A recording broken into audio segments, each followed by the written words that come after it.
Yeah, shame-free life. So I'm meditating in the book of Exodus, and I find that Moses found himself in the middle of a bad situation.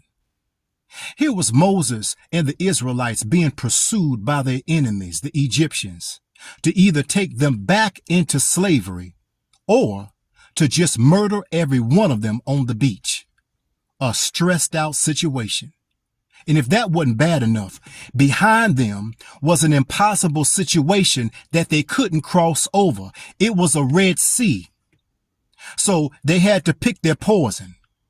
Do we drown to death, or do we stand here and get slaughtered on the beach?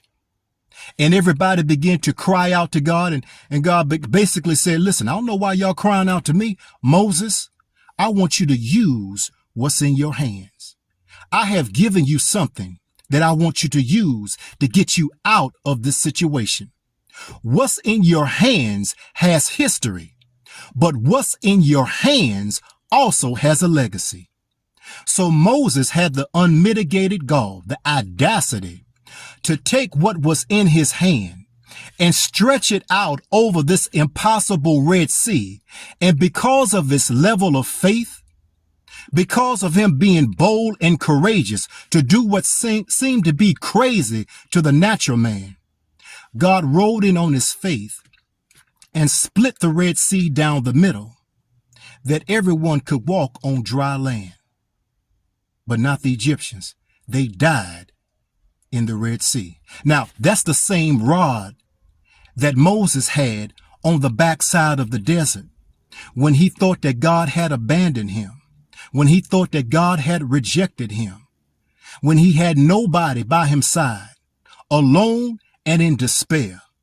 He used that same rod. Now, that's that same rod that Moses used when God told him to stretch it out over all of the lakes and the rivers and the ponds.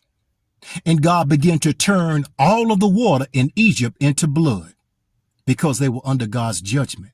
That's the same rod that Moses used when he stood before Pharaoh, commanding Pharaoh to let the Most High God's people go because they don't belong to you. They belong to their creator. That's the same rod. I don't know who I'm talking to today, but you may find yourself in an impossible situation. All you have to do is use what God gave you. Use the talents and the gifts that he gave you before you visited this planet through your mother's womb. It may seem like it's nothing to most people. They may laugh at your talents and your gifts. They may say, you know what, you just nothing but a dreamer. But I dare you to use what God gave you.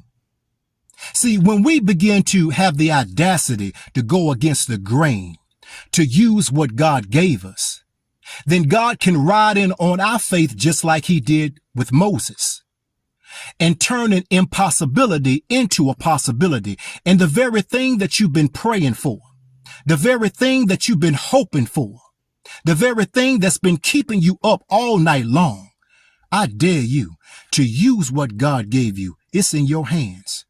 And if you use it, not only will it answer your prayers, but it will take you to a land that you've never seen before. Use what's in your hands. Shame-free life.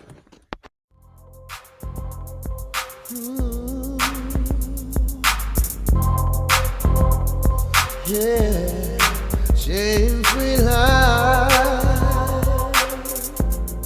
Shame-free life. Shame-free life.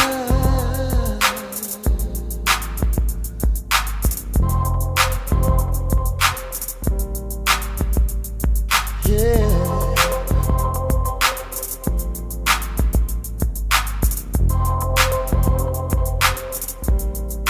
Shame-free life.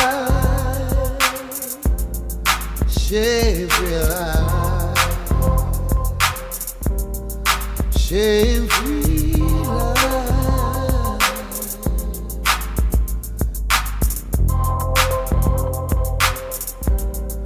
Shame-free life.